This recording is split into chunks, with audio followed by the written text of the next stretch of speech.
Si voleu, ara ho dic jo, no tenen importància per a ningú. Per a mi sí, perquè jo resulta que jo recordant-ho he disfrutat. Recordant-ho Toni i transportant-me l'escena de veure el tio Relonger vestit en sotana també, i veure els dos timadors que anaven allí dalt del cotxe, dalt del tren. Clar, avui, des de luego, això, eixa picaresca lleidante, que és picaresca de Gil Blas, de Santillana, i de Dickens, i de Rinconete, i Cortadillo, i Corresina, això no existeix ja. No existeix, però fa 50, això que conté jo fa més de 50 anys, però fa 50 anys existia això. Existia i resultava que després si ho contaves i tenies la gràcia de contar-ho com dia ell en tots els detalls i de més, diu, ja jo que m'he apurat, tenia falta de diners i jo què havia fet? Doncs anar a buscar-me el que fora, no? I clar, m'ha contat moltes coses. Una de les coses que va contar, que pare que siga mentira, però ho fer un senyor d'altes campanilles de València, un senyor que era un gran almacenista de València, i era la cosa més important que tenia aquest almacenista era vendre pimentons, morrons, d'eixes en lates i tomaca. I clar, tenia pues, un contracte en la fàbrica que els pimentons que eixien ruïns, que eixien bufats els pots, el que passa, no? Pues, la fàbrica pues, les donava altra volta com a bons. I la fàbrica estava al costat del riu. I clar, el tio aquell carregava una carretà, anava allí a la fàbrica, i la fàbrica diu, bueno, pues tireu al riu. Tireu al riu. I després Toni i 2 o 3 més anaven i carregaven els pots. Carregaven els pots i els tornaven altra volta al gran almacenista, que segurament anava a missa tots els dies. I el almacenista tornava a portar-los allà. I cada tira els pots i li donaven de bons. I així era una rueda. Que si el pot valia en tots els 20 cèntims, a Toni li donaven 5 cèntims, i si l'agarrava en aquella fetxa 200 de pots, 200 vellets que agarrava. És que eixa picaresca, avui, ja torno a dir-ho, no existeix. No és que no existeix, que és fàcil que, si no foren persones de la meva edat, que no s'ho cregueren, diguem, això és un cuento que està contant Diego, no és cuento, és la veritat, doncs es passava la veritat, com passava que tenia, que després va ser un gran armador, va ser després un gran armador de València, que li diuen Miguel Micó, que va ser el que va portar a Sánchez Guerra, el barco d'ell, que li diuen el Onsala, va portar a Sánchez Guerra quan havien de fer la república i havien de fer la revolució en València. Jo conto això de fa molts anys, no? I vull dir que va arribar a ser un armador d'importància, no? I ara la revolució encara va ser més d'importància. Els primers anys va ser d'importància. No sabia llegir ni escriure. No és que dic jo, que era Sánchez Román, no sabia llegir ni escriure. Era listo. I contava ell, diu, vosaltres, diu, quan Miguel Micó estava net, que era la majoria de les voltes, pues, jo anava per totes les draperies i arreplegava aquells cèlebres botelles que es diuen canecos de ginebra, que antes havia una botella que després les gastaven molts per a fer botelles, es posaven en aigua calenta per fer caloríficos dins del llit. Replegava les botelles velles i n'arreplegava les que podia, 100, 200, que tots allò de 5 cèntims es donaven. I com a València són el número 1 per a l'assunt de litografia, Micó havia fet ja unes litografies de ginebra d'Holanda que eren calcades, de ginebra d'Holanda i tot. Diu, compràvem ginebra deixa de marraixa, la que diuen avui de marraixa, omplien les botelles i posaven les etiquetes i entonces Toni agarraven i Toni i Miguel Micó omplien un sac amb 10 o 11 botelles o 15 botelles o 20 segons. Diu, venim a València. I diu, Miguel Micó es quedava allí a la cera i me feia entrar al royalty. No és que el feia entrar al royalty, que entrava Toni al royalty i Toni, pues, entrava en 2 botelles dient que les havia tretes d'un barco sueco, un barco holandès, i ja, clar, i aquestes botelles, pues, eren botelles que les havia, dia que les havia passat al contrabando. Micó estava a la cena d'enfront mirant a l'escaparate, fent el distragut, i quan deixia i venien les botelles aquelles per 7, 8 o 10 pessetes a cada botella, pues, diu jo, me'n donava una de tela per mi de comissió i si havien venut un dia 20 o 30 botelles recorrent tots els bars de València i els hotels, pues aquell dia guanyava 20 o 30 pessetes, que era sèrio, Estem parlant de fa 50 anys, Després ja he dit que el senyor Micó va arribar a ser una personalitat a València. Mira si va ser que quan va vindre la República va substituir en València al barón de Bellverd, que era el delegat que tenia la companyia transatlàntica en València, i Miguel Micó va substituir a ell. I van vindre i va fletar barcos, que va ser, des de luego, en l'assunt d'este va ser importantíssim. L'assunt dels barcos va ser importantíssim. I com resulta que estava favorit, d'això havia portat a Sánchez Guerra en el barquet d'ell, estava favorit i ben considerat. I així, pues, aquestes picaresques les contava ell, i clar, i jo, des de luego, no sé si algú se les creuria, però jo sí que me les creia. Coneixent els individus sí que me les creia. Coneixia els individus, coneixia a Micó, coneixia a Toni, i sí que me les coneixia, sí que me les creia.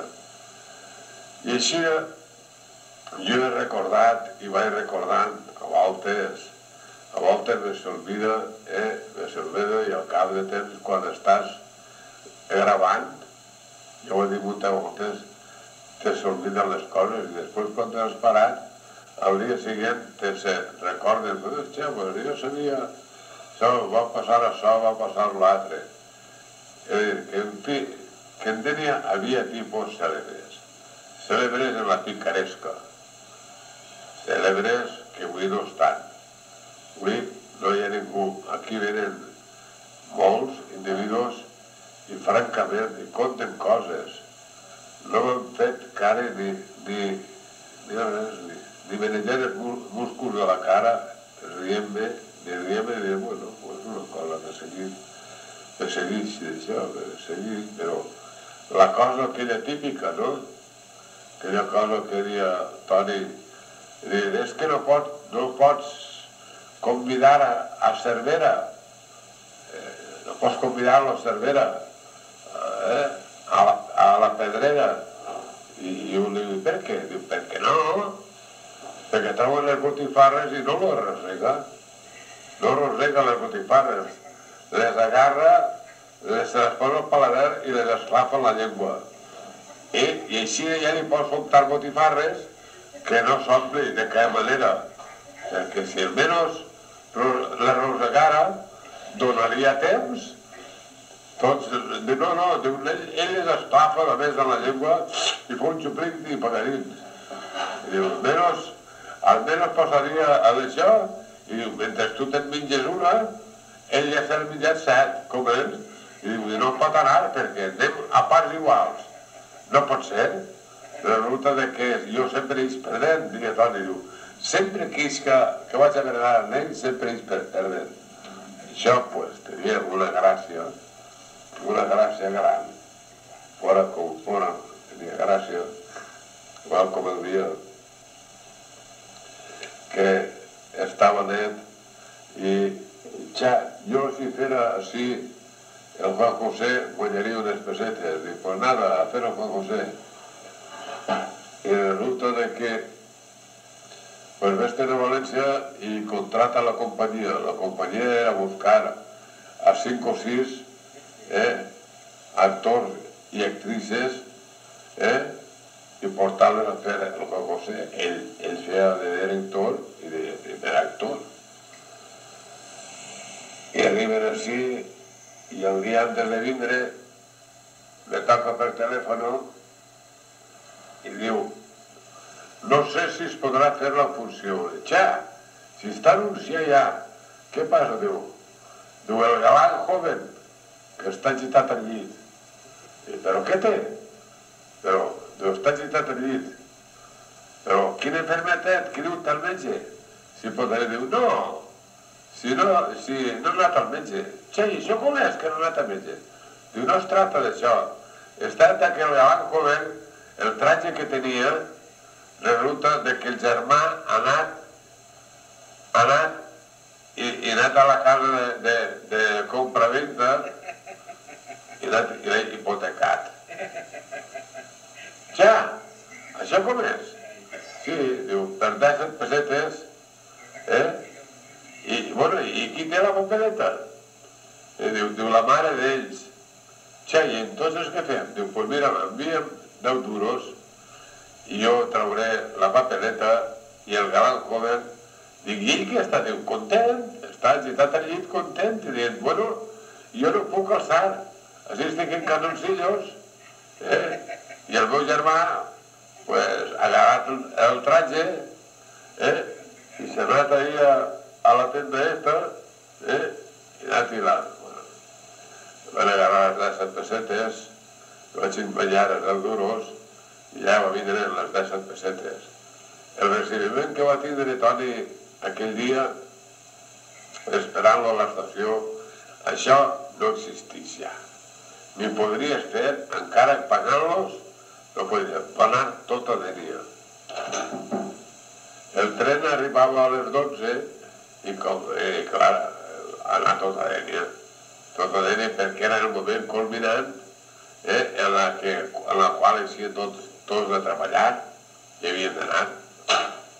I allí, pues, va ser un recibiment, però a potencial, sí. El que passa, tot xufla, antes viva Toni, el van agarrar a hombros, i allà se'n va anar Toni. Però la companyia, al veure així que el recibiment que havien fet i la fam que portaven a traçar, que això ja que dir, la fam que portaven a traçar, pues, se'n van anar, que jo els vaig enviar a casa Villaplana, no sé, clar, jo parlo ja de 50 anys i això pues ja no se'n recorda ningú. Ricardo Villaplana, aquell que tenia una casa de huéspedes enfront de casa Caracolón. Bueno, i l'home, pues, allí l'home va estar que jo els enviara, pues, dic, ja, dono-los menjar i habitació a estos 8 o 10 que venien. I els homes eren això, començaren a dinar i a menjar, i quan ja feia una hora que estaven, va vindre Ricardo Villaplana i em va dir a mi, escolta, senyor Diego, vostè m'ha dit que donara menjar a estos.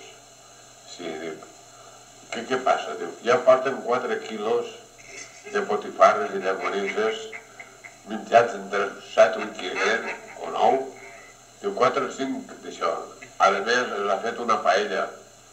I porten, en la manera de jalar, van estar tota l'estrada menjant. Doncs el Toni, com a director, es va dir, va anar allí, i es va dir que això no podia ser. Però què havia passat?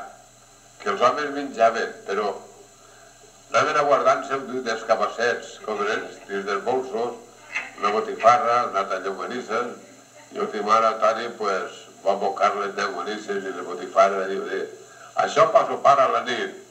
Bueno, la primera actriz mediria 1,10 m. Era una tia groseta, mediria 1,10 m. I jo preguntar-li, ja, Toni, i això com ho sabeu portar, això? I Toni, aquestes coses que tenia repentines, diu, me l'ha pegat al timo número 1. Diu, perquè la vaig contratar sentar. L'havia contratat sentar. I com estava tenint les cames baix la taula, del Café Dorado, diu, no, però si la contrata dreta, a com porta jo aquest ninot? Així. I coses d'aixes. Entonces ja vam fer la funció i com ja sabeu tots, sabeu tots des d'una moda. Quan es feia la funció de Toni, acudia tot el poble de la Mar, tot el poble de les Roques, i acudia tot, i sempre faltaven entrades, perquè el Juan José, que era un drama, i és un drama de tipus social, i un dramón d'aixòs de plorar, des que s'alçava el taló així a Toni era un drama de riures, fins que no s'acabava tot rient-se, com ells, tot rient-se de bona Toni, com ells, de bona Toni actual. No és que ho feia mal, no? Perquè resulta que eixa mateixa època va ser que eixa funció Toni va contratar als còmics eixos per a 2 funcions. Una que l'havien de fer el dissabte a Dénia i l'altra que l'havien de fer el diumenge a Benissa. Ja. I resulta que Toni va fer la recaudació de la taquilla i a pesar que havia tenir diners, Toni va començar a dir que ell era un empresari que pagava després que acabava la funció, però com estaven contratats per a 2 funcions, cobrarien tots a Benissa. Uns es començaven a dir que no, els altres que tampoc. Es va fer el diumenge i ens desajunaren. Ja, doncs prepareu un cotxe per anar a Benissa, que hem de fer la funció. Benissa està ja tot anunciat, que no, que sí, que no, que si no, Toni, no, jo no pagui, fins que no s'acabi la funció. L'altre, bueno, que sí, que no, i a última hora, serien les 8 de la nit, vam veure els homes, la cosa molt parada, els còmics, i un va dir, che, anem a Benissa i siga el que siga. Agarraren un auto i cap a Benissa. I quan van arribar a Benissa, jo anava en el meu cotxe, en Toni darrere. Quan arribaren a Benissa, resulta que el teatre ja havien tancat les portes, havien llevat els cartells, i havien llevat tot en vista que allà a les 10 no havia acudit a ningú, l'empresari havia tancat ja les portes. Coses de Toni. Bueno, què fem ahir? I entonces havia, no sé si ho viu ara, era un xicot que era molt amic meu, que en terra jove allí li va explotar un petardo en les mans i es va quedar corrent. I des d'aquella fetge pues, el col·locaren a l'Ajuntament i feia de tot, d'aguasil, de tot, feia molt listo i molt simpaticot, molt amic meu. I jo, a l'arribar allí, i veure el teatre, i diu, i d'hivern. Que dic jo que és lo imbècil que la gent. L'imbècil ha vingut a contar este cas que m'ha vingut al cap, perquè resulta que així, quan t'obria Toni o s'alçava el taló, ja podia ser el drama i podia ser tot era una carcallà. I aquell, l'aguasil diu, vol que fem un bando, dient que ha arribat la companyia i tal, no es preocupa, ara farem el bando. I es va i va fer el bando. Va fer el bando, doncs ja serien, calculo jo que serien les 10, una cosa, o 10 i pico.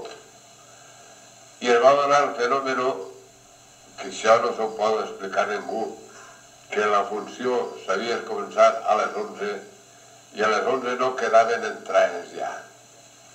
El va omplir, es va abarrotar allà. I era Juan José. I des del principi fins a l'últim, quan no coneixia a Toni, va ser a llàgrima viva plorant tots.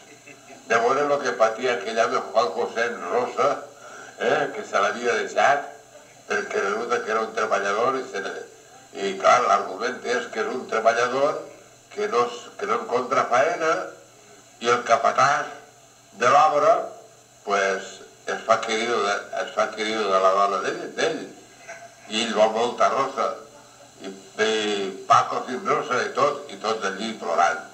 És a dir que el dia anterior havien estat tots una carcallà i l'altre dia es va plorar tots a Benissa. Es va acabar la funció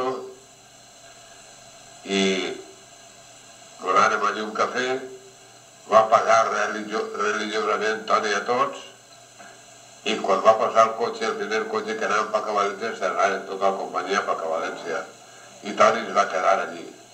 Es va quedar allí i hi havia uns 20 o 30 que eren d'allí, eren amigatxos meus d'allí, de Benissa, Toni del Molí i companyia, i van estar tota la nit passant per davant de Toni donant-li la mà, donant-li el braç.